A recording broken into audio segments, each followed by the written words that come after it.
Abra sua Bíblia comigo, meu irmão, essa noite, na carta de Paulo aos Romanos, capítulo de número 8, a partir do verso de número 26. Nós vamos ler do verso 26 até o verso de número 28. E eu peço a você que deixe sua Bíblia aberta nesse momento. Carta de Paulo aos Romanos, capítulo 8, verso de número 26. Nós estamos nesta série de mensagem, o poder transformador da oração, e essa noite nós vamos falar sobre mudança de circunstâncias e também mudança de coração. Eu quero te chamar ao texto de Romanos 8, verso de número 26. A Bíblia vai dizer assim: da mesma maneira também o Espírito nos ajuda na nossa fraqueza, porque nós não sabemos orar como convém, mas o próprio Espírito intercede por nós com gemidos inexprimíveis. E aquele que sonda os corações sabe qual é a mente do Espírito, porque intercede pelos santos de acordo com a sua vontade, com a vontade de Deus. Verso 28, sabemos que todas as coisas cooperam para o bem daqueles que amam a Deus, daqueles que são chamados segundo o seu propósito. Vamos orar? Muito obrigado, Senhor, porque o Senhor já tem falado até aqui. Obrigado porque nós já podemos ouvir a doce voz do Teu Espírito Santo, através das orações, das ministrações, da palavra cantada, mas agora de maneira ordinária, fale também através da Sua palavra que é santa, que é viva, que é eficaz, que é poderosa. Pai, nossa mente e nosso coração se voltam para esta palavra, pedindo a Deus que sobre nós venha a unção, a graça e a virtude do Teu Espírito Santo. Fale-nos esta noite, por misericórdia e graça nós oramos. Amém. Nós, na celebração das 17 horas, nós ouvimos uma mensagem muito importante, e essa mensagem foi trazida a nós pelo pastor Elton, e ele usou o texto de Tiago, capítulo de número 5, pois essa foi de fato a introdução da mensagem de hoje. Tiago 5, verso de número 16, demonstra que a oração tem o poder. A oração tem o poder de transformar tanto as circunstâncias ao nosso redor, quanto o nosso próprio coração. Não menospreze, não diminua o poder da oração. Todos aqueles que se prostram diante de Deus e que buscam de maneira sincera pela ação de Deus, Deus age em nosso favor. Amém, meus irmãos? Amém. Tiago vai dizer, portanto, confessem os pecados uns aos outros e orem uns pelos outros, porque muito pode, por sua eficácia, a súplica de um santo. Tiago vai nos ensinar que a oração do justo, ela é eficaz. E ele enfatiza que Deus opera poderosamente em resposta à oração do seu povo. E a base da nossa certeza e segurança não está em nós, porque não há poder nenhum em nós. Nós cremos no poder de Deus que opera através de nós. E esse poder opera através da oração. O apóstolo Paulo, ele vai abordar esse assunto de maneira muito clara no texto que nós lemos. Romanos, capítulo de número 8, verso de número 26, Paulo vai relatar: também o Espírito nos assiste em nossa fraqueza, porque a gente não sabe orar. Essa é a grande realidade. Se nós fôssemos tirar de dentro de nós coisas boas para expressar a Deus, não sairia nada de bom. E é por isso que Paulo aqui está dizendo: olha, nos ajude a orar, porque eu sou fraco nesse processo de oração. Eu sou caído, eu sou corrompido. E Paulo vai nos mostrando aqui algumas verdades preciosas para mudarmos tanto a circunstância à nossa volta, quanto o nosso próprio coração. E a primeira lição que Paulo vai nos dar é que nós temos fraquezas. Diga para quem está ao seu lado: todos nós temos fraquezas. Nessa época de super crentes, Como diz Paulo Romero, nessa época de pessoas se achando os maiorais, falar que nós somos fracos e mostrar a nossa debilidade é um problema.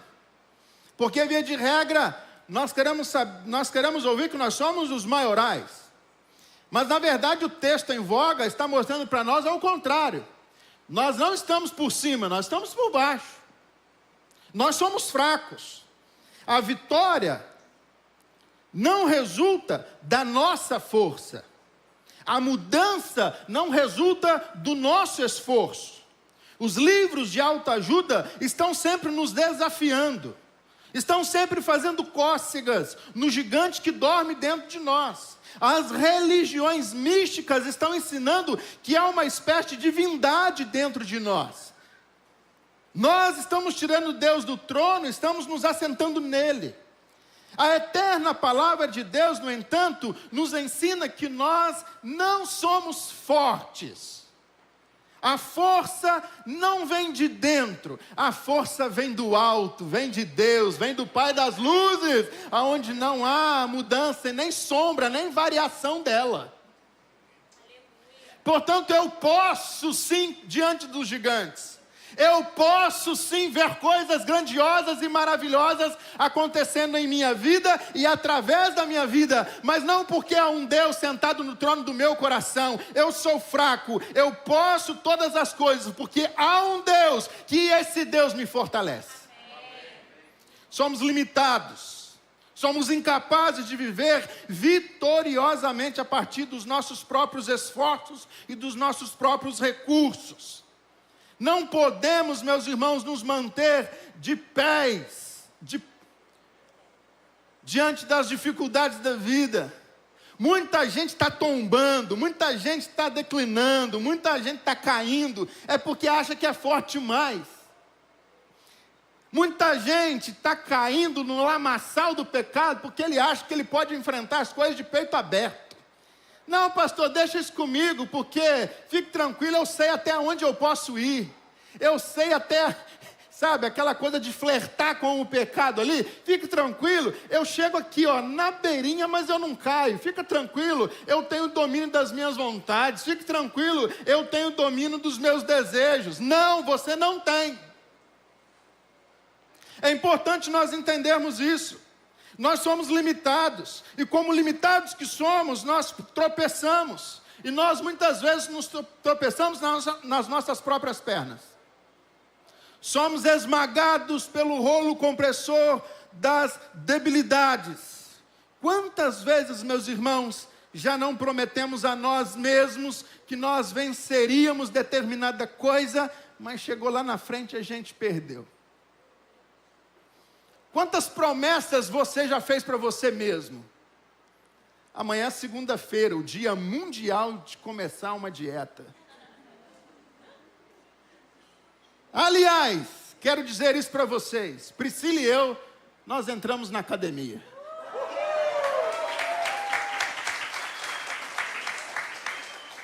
Fui quarta-feira, meu braço está doendo até hoje. Não consegui. Na quinta-feira, tomando banho, eu falei, vou lavar a cabeça. E o braço que não sobe? Que Deus tenha misericórdia. Eu não consigo entender esse negócio. Pastor, esforça, porque agora no começo vai dar ruim, mas depois vicia. Meu irmão, não vicia não. Nunca que vicia. Nunca. É importante, meus irmãos, nós ressaltarmos que a maior fraqueza consiste na confiança infundada em nossa própria força. Diz o apóstolo Paulo que quando nós somos fortes, ou quando nós nos achamos fortes, na verdade, a gente está fraco. Mas quando nós estamos achando que nós somos fracos, é nesse momento que a mão do Todo-Poderoso nos coloca de pé. É quando nós nos humilhamos, e esse é o segredo da vida cristã. Humilhai-vos perante a potente mão de Deus. E esse Deus do qual você se humilha, é Ele quem vai colocar coisas grandes e maravilhosas na sua mão e na sua vida. Aqueles que confiam nos seus próprios recursos são os que naufragam, pois a soberba, ela precede a ruína.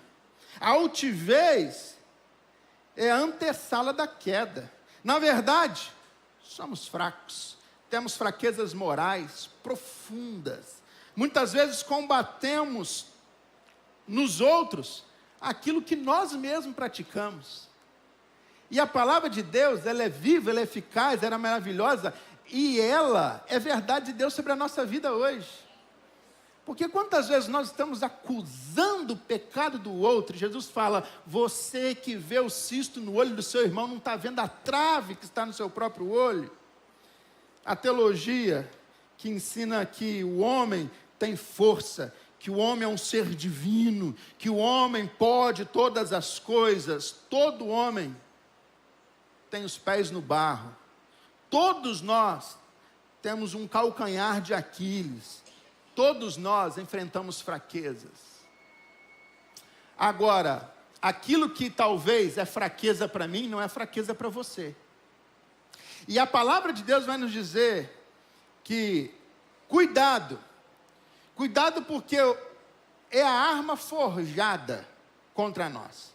A Bíblia diz, toda arma forjada contra nós não irá prosperar. Amém, meus irmãos? Amém. Vou repetir, toda arma forjada contra a sua e contra a minha vida não vai prosperar. Amém, meus irmãos? Amém.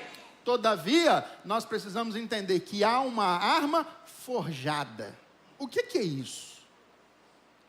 Há uma arma que o diabo está preparando, e ela está preparando especialmente para você.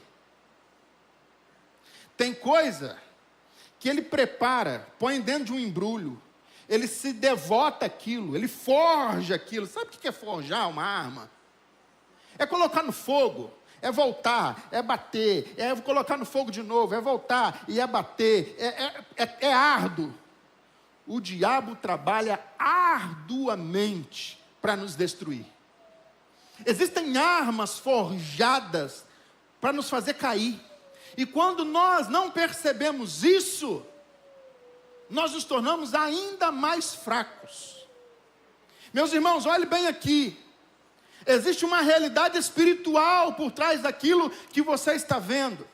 Existe algo espiritual por trás de coisas materiais que você está enxergando. Existe Satanás atrás de tudo isso, arquitetando, forjando coisas para que você caia nelas.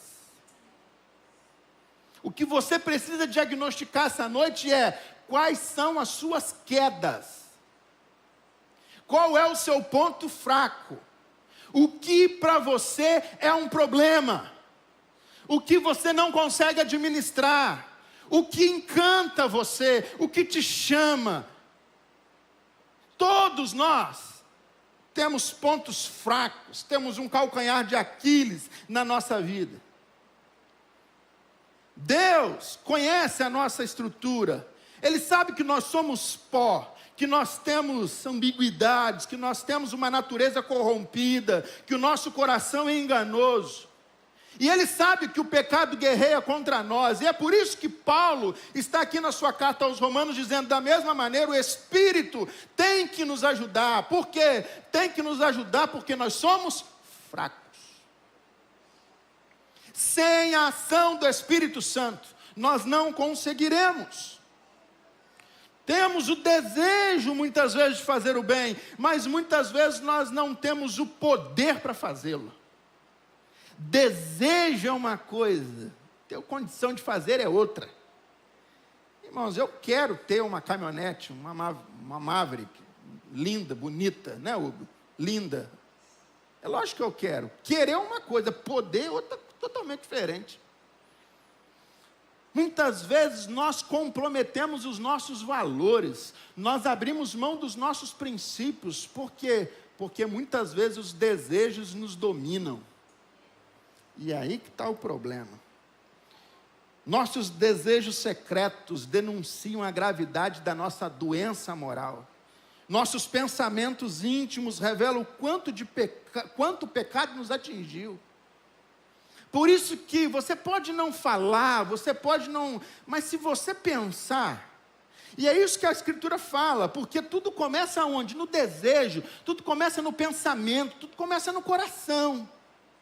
Se você olhar para uma mulher com intenção impura, disse Jesus, você já adulterou com ela. Qual é a ênfase, qual é o que ressalta disso que Jesus fala? Jesus está dizendo para nós o seguinte, que tudo começa dentro do seu coração. Quando isso vai de encontro, bate diante da sua vontade. É aí que mora o problema. Talvez seu problema seja dinheiro. Talvez seu problema seja de fato mulheres. Talvez seu problema seja qualquer outro. O fato é, nós temos fraquezas. E o diabo sabe disso. Por isso que ele arquiteta. Por isso que ele forja armas contra nós. Ele sabe aonde nos pegar.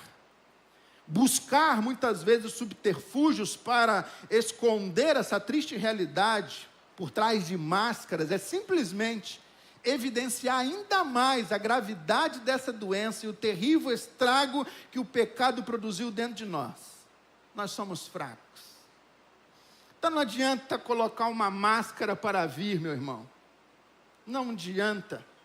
Nós ouvimos muito bem isso na celebração das 17 horas. Não adianta, porque há um Deus que antes que a palavra chegue à sua boca, antes que você pronuncie qualquer coisa, Ele já conhece a intenção do seu coração. Somos fracos. E por sermos fracos, nós precisamos da ajuda do Espírito Santo. Mas há uma segunda verdade que Paulo nos apresenta nesse texto, é que o Espírito, Ele nos assiste. Glórias a Deus por isso, amém, meus irmãos? Então você disse para a pessoa que estava ao seu lado agora, não é? Ó, nós somos fracos. Agora diga para ela, fique tranquilo, porque nós temos o Espírito Santo. Passei 4 anos dentro de um seminário aprendendo isso. A gente nunca pode terminar o sermão com uma má notícia, porque o Evangelho é o Evangelho da boa nova. Paulo vai dizer da mesma maneira, o Espírito nos ajuda quando? Na nossa fraqueza, na nossa debilidade. É no ponto fraco que o Espírito Santo vem segurando a nossa mão. Um fato glorioso, meus irmãos, que merece ser destacado, é que Deus não nos abandonou e virou o rosto para nossas fraquezas. Deus não desistiu de nós por conta do nosso fracasso. Aleluia por isso. Reverendo Hernando Dias Lopes escreveu que Deus não esmagou, nem nos esbofeteou ao flagrar-nos na contramão da sua vontade. Deus, Ele nos auxiliou, Ele nos ajudou, Ele nos contribuiu, enviando sobre nós o Espírito Santo. E Paulo diz que o Espírito, Ele nos assiste nas nossas debilidades, nas nossas fraquezas. Ele se solidariza com o nosso sofrimento. A palavra grega aqui para assistir significa que o Espírito toma sobre si o nosso peso, a nossa carga e o nosso jugo. Gente, vem comigo aqui, PA. A Bíblia está dizendo para cada um de nós que o sentido aqui do Espírito tomar sobre si a nossa carga não somente para nos ajudar, não somente para nos socorrer, mas sobretudo para nos aliviar, carregando todo o peso por nós.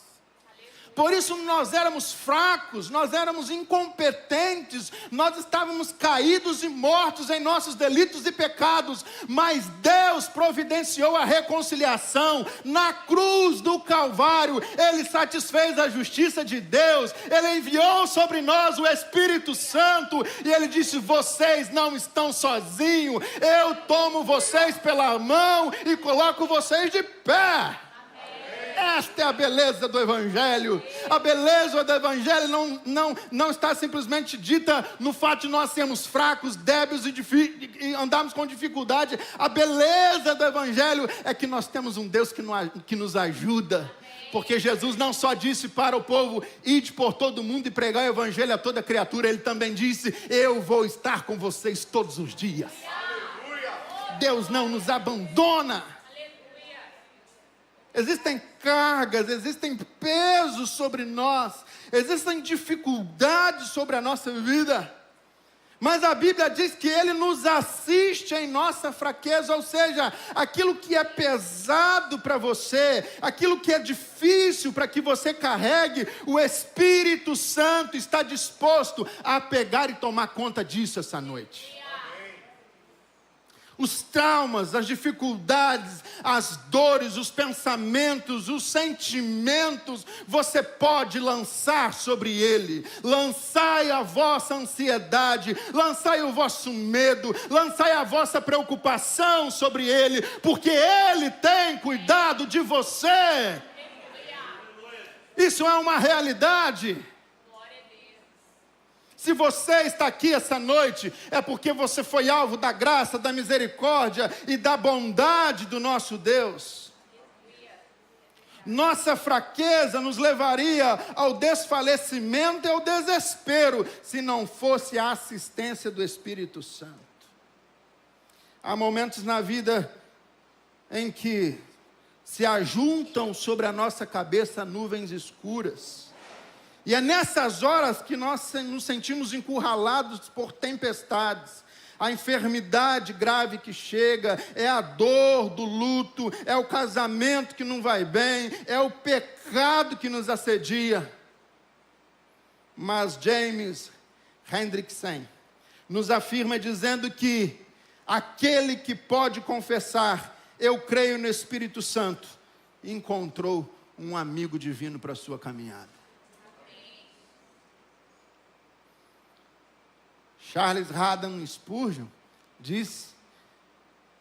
disseram sobre ele, que quando ele subiu os degraus para poder pregar o Evangelho, cada passo, em cada degrau que ele ia subindo a plataforma para poder pregar, ele dizia, eu creio no Espírito Santo, eu creio no Espírito Santo, eu creio no Espírito Santo. Há momentos na vida que essas nuvens escuras precisam ser dissipadas, e é o Espírito Santo quem é essa força, esse poder de Deus sobre nós. Nosso Deus, Ele é sensível, Ele é amoroso, Ele sofre conosco. Você consegue entender um Deus que sofre o que você sofre?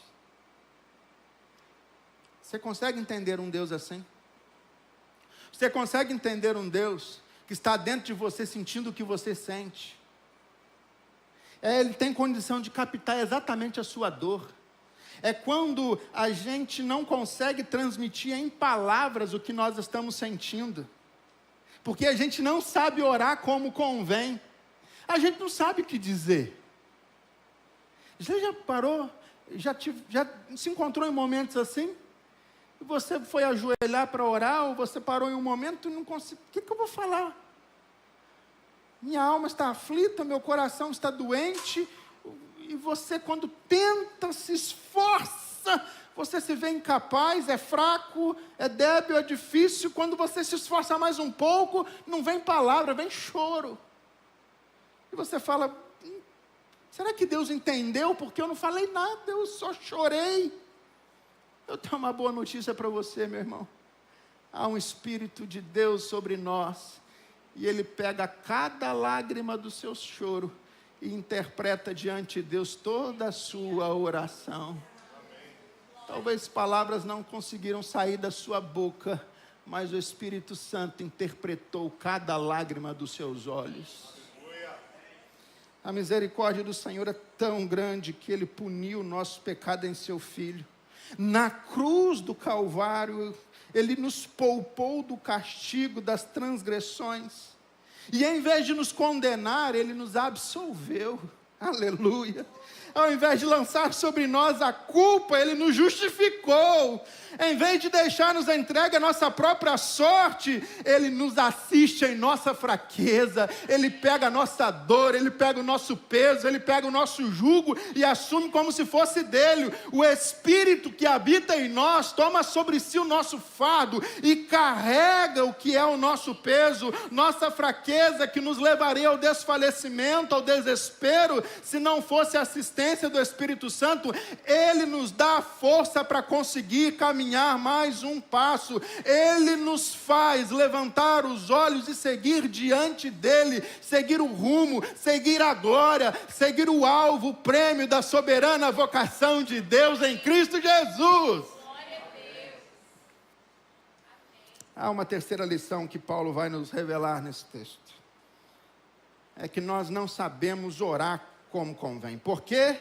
Não sabemos orar como convém. Verso número 26, a parte B do capítulo 8 de Romanos. A nossa fraqueza decorre do fato de não sabermos orar como convém.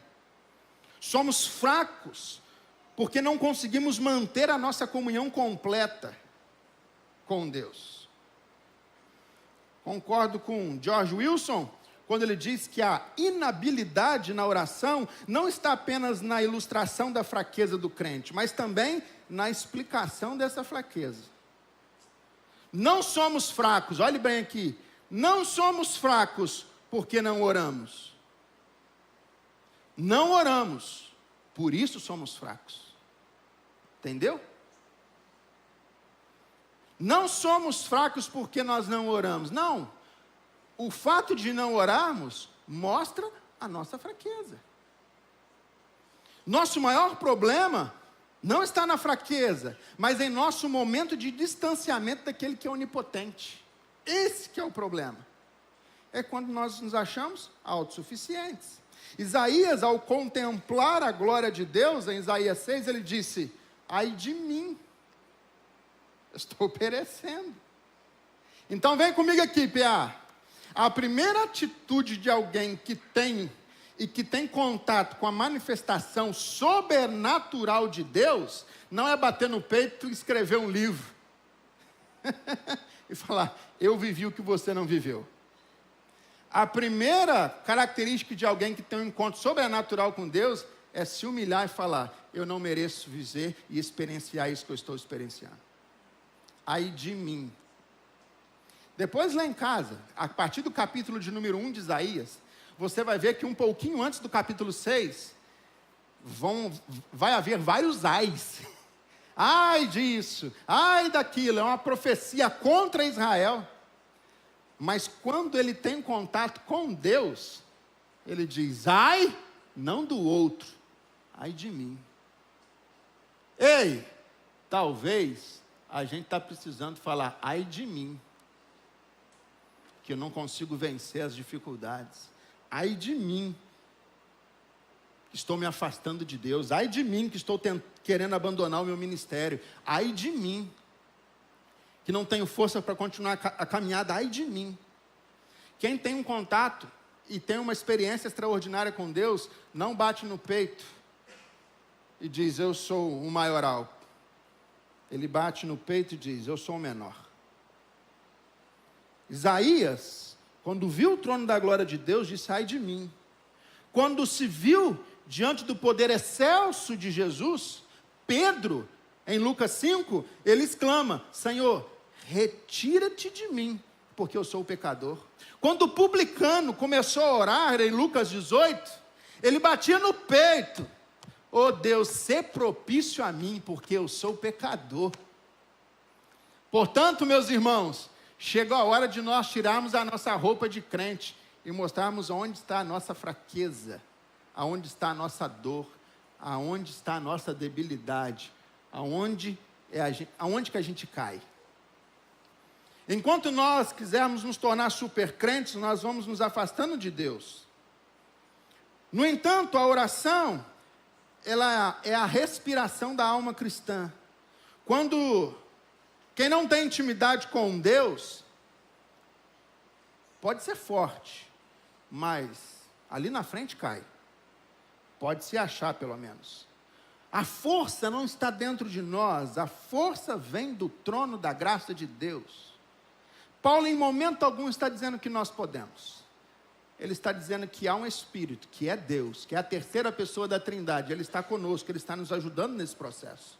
Portanto, orar é invadir o impossível, é viver o reino de milagres, é aliviar-se, é se render aos pés do Todo-Poderoso Senhor. E não sabemos orar da forma correta, por uma única razão: não oramos de forma correta porque não sabemos o que é melhor para nós. É por isso que a gente não sabe orar como convém. Você sabe o que é bom para você? Você acha que sabe, né? Quantas orações você já traz à sua mente hoje e você fala assim: oh Deus, muito obrigado porque o Senhor não me ouviu lá atrás. Hã? E aí você ficou chateado com Deus, porque você fez campanha. Você subiu um monte. Ô Senhor, preciso casar, abençoa. E aquele era o meu amado, o amado da minha alma. Aí Deus diz: não é esse estrupício aí não. Só que você não sabe o que é estrupício, né? Aí Deus te livra. Aí hoje você olha para o estrupício e fala: ô Senhor, graças a Deus. Obrigado. A gente tem dificuldade para orar como convém, porque na verdade a gente não sabe o que pede. A gente não sabe que as circunstâncias à nossa volta mudam a todo momento. A gente está pedindo algo hoje que amanhã vai se tornar uma maldição para nós. Aliás, o ser humano, ele tem essa capacidade, né, gente? A gente tem a capacidade de transformar aquilo que é bom em mal. A gente tem a capacidade de transformar a bênção de Deus em maldição sobre a nossa vida. Muitas pessoas interpretam erroneamente a promessa de Jesus: pedi e dar-se-vos-á. Jesus não estava dizendo que todo aquele que pede recebe o que pede. Em Mateus, capítulo 7, versos 7 e 8, Jesus diz: pedi e dar-se-vos-á, pois todo aquele que pede, recebe. Presta bastante atenção, Jesus não está dizendo que todo aquele que pede, vai receber o que pediu. Jesus está dizendo: todo aquele que pede, o quê? Talvez não o que pediu. Deixa eu dizer algo para você: não também é resposta, irmão. Você acha que resposta de Deus é só quando Deus balança a cabeça e diz: sim, eu concordo com tudo que você está dizendo? Quando Deus diz não, não é assim, corrija o seu caminho. Isso também é resposta de Deus. Jesus aqui estava dizendo que todo o que pede, recebe. Muitas vezes, recebe o contrário daquilo que pede. Se Deus nos desse tudo quanto pedirmos a Ele, nós estaríamos perdidos. Quantos aqui já assistiram aquele filme, O Todo-Poderoso? Quantos aqui? Tem uma hora, lógico, um filme, uma fábula, o Jim Carrey vai lá e pega todos os poderes de Deus. Deus falou: você não consegue resolver tudo? Ele cria um programa no computador, e ali ele fica respondendo as orações, que ele começa a ouvir coisas. Tem um dado momento que ele pega, lista todas as orações e fala sim para todo mundo. A cidade vira um caos. Se Deus disser sim para tudo que você pede, a sua vida vira um caos. Por quê? Porque a gente não sabe orar como convém. Pegou a visão, irmão? Portanto, entender que Deus tem algo melhor e que as intenções de Deus são melhores do que as nossas, é confiar na graça dele e saber que ele está trabalhando em favor daqueles que nele esperam. O problema é que a gente não se aquieta. Essa que é a grande dificuldade. E aí Paulo encerra dizendo que a intercessão do Espírito Santo é uma intercessão ao nosso favor. Mas como assim, pastor? Como que Deus está fazendo algo bom para mim, me impedindo de conquistar coisas. Porque talvez, quando você conquiste, quando você começa a galgar novos níveis, talvez isso torne um problema para você. Talvez você ache que você é um cara. Talvez você vai se achar superior às outras pessoas. Mas o Espírito, disse Paulo, intercede por nós, com gemidos inexprimíveis. Os gregos diziam que Deus não poderia sofrer, porque o sofrimento, na visão grega, era sinal de fraqueza. Aí vem Paulo e desmonta isso tudo, é lindo eu ver essas coisas na Bíblia. Vem Paulo, desconstrói isso tudo e fala, o seu Deus, ele sofre. E ele sofre por causa de você. Ele sofre porque ele vê você pedindo um monte de coisa que é contra a vontade dele. Ele sofre porque ele vê o quanto você está querendo carregar as coisas segundo a força do seu braço. Ele sofre porque ele vê que muitas vezes você recorre para os outros e não se concentra nele. Ele sofre porque ele vê todas as vezes que você não pede direção a ele para tomar as suas decisões. Ele sofre porque ele vê o quanto de coisa você está trazendo, de coisas ruins para a sua vida, simplesmente pelo fato de não pedir, Deus, qual é a sua vontade? E Jesus nos ensinou, seja feita a sua vontade, assim na terra como no céu. Amém. O registro aqui é comovente. Paulo está falando do ministério da intercessão do Espírito Santo. E Charles Dodge diz que a oração é o divino em nós apelando ao divino sobre nós. Extraordinário isso. Diante da nossa fraqueza, em vez de Deus nos abandonar, nos esquecer, nos condenar, Ele diz, eu não vou deixar você sozinho. Eu não vou desistir de você. Deixa eu dizer algo para você que está afastado dos caminhos do Senhor. Deixa eu dizer algo para você que entrou às portas desse santuário essa noite. Deus não desiste de você. Você pode querer fugir de Deus, mas há um Deus cuidando e guardando a sua vida. Deus não te abandona em nenhum momento. A Bíblia diz, pode uma mãe se esquecer de um filho que amamentou, mas Deus não se esquece daqueles que pertencem a Ele. Deus não se esqueceu de você. Deus não se esqueceu de José dentro daquele poço. Deus não se esqueceu de Sadraque, Mesaque e Abednego dentro da fornalha. Deus não se esqueceu de Daniel dentro da cova dos leões. Deus não se esqueceu de Noé e sua família. Deus não se esquece de nós. Aleluia. Portanto, meus irmãos, Jesus, em vez de lançar o seu libero condenatório sobre aqueles que estavam o matando, ele diz, Pai, perdoa essa gente, porque eles não sabem o que estão fazendo. O grande propósito de Deus não é nos fazer celebridades, o grande propósito de Deus é nos fazer santos, meus irmãos. Porque o nosso ideal é Jesus. Coloque-se de pé.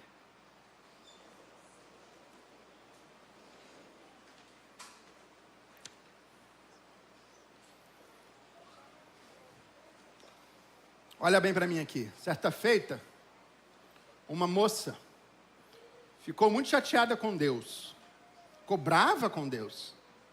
Porque o seu pai, servo fiel, crente, veio adoecer e ela rogava a Deus que curasse o seu pai, mas o pai não foi curado, o pai veio a óbito, faleceu. E aquela jovem saiu da igreja e ficou revoltada com Deus por conta disso. Um pastor chega na igreja e vai visitar essa jovem. E enquanto eles estavam conversando, ela sentiu muito abertura naquele momento para abrir e rasgar o seu coração diante do pastor e falar tudo o que ela sentia. Mas enquanto ela colocava aquilo tudo para fora, enquanto ela recogitava todas aquelas coisas contra Deus, ela estava fazendo um tricô. Enquanto ela falava, e quando ela terminou de falar, quando ela jogou tudo que tinha para jogar para fora, e fala, eu não quero Deus, porque Deus me abandonou, porque eu não consigo ver nada de bom. O pastor levanta-se, pega o tricô que estava na mão daquela menina, vira e disse: por que você, uma menina tão bonita, faz um trabalho tão feio? E a menina olhou e falou: mas pastor, o tricô está do lado errado, é do outro lado. E o pastor virou e disse: a nossa vida é a mesma coisa. Todas as coisas cooperam para o bem daqueles que amam a Deus. A questão é, que lado que você está vendo o tricô? Quando você vê o tricô de um lado, ele fica feio mesmo, não faz sentido.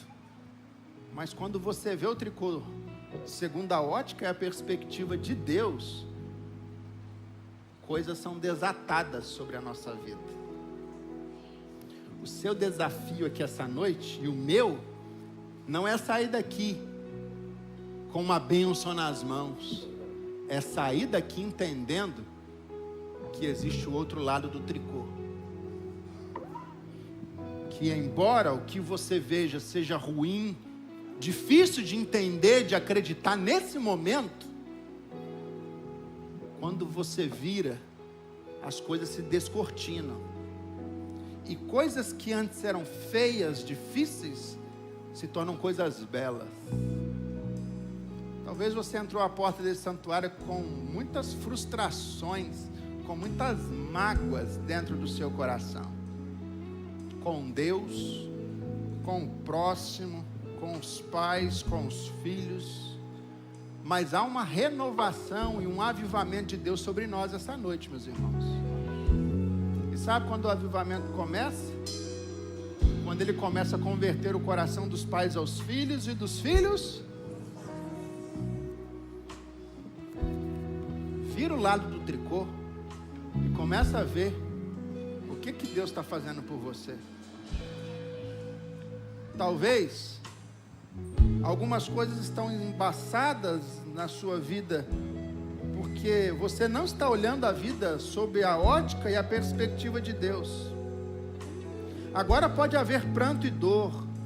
Agora você pode estar num vale do choro. Agora tristeza, doença. Agora pode haver luto, separação. Mas nem a dor, nem o sofrimento, nem a doença, nem a pobreza, nem o abandono, nem a morte pode frustrar os desígnios de Deus na nossa vida.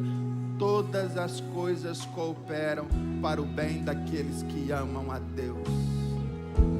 O Espírito de Deus está trabalhando ao seu favor. Ele não está trabalhando contra você. Aleluia. Por que Deus bagunçou a minha vida? Não bagunçou não, meu irmão. Ele está colocando tudo no lugar. Só que você precisa entender isso. Tem que virar o tricô. Talvez o que está precisando para nós é isso. Nada, meus irmãos, nada nesse mundo pode nos separar do amor de Deus que está em Cristo Jesus. Entender que o Espírito, que Deus tem boas intenções ao nosso respeito, é descansar nas mãos de Deus e saber que mesmo que eu não entenda muita coisa que está acontecendo, eu sei que lá na frente muita coisa vai descortinar. Jesus vai virar o tricô e vai te mostrar a beleza que há na sua obra. Talvez há pessoas que entraram à porta desse santuário essa noite resistindo a Deus, lutando contra Deus. Que isso, pastor? Pode resistir? Pode. Tem gente resistindo. Eu vou desistir, eu não vou voltar, esse negócio de crente não é para mim. Tanto pensamento. Enquanto Deus está falando assim, quieta, se submete, deixa eu fazer o que eu preciso fazer. Sabe qual que é o nosso trabalho, meu irmão? Não atrapalhar o que Deus quer fazer. Humilhai-vos perante a potente mão de Deus, e no devido tempo Ele vai nos exaltar.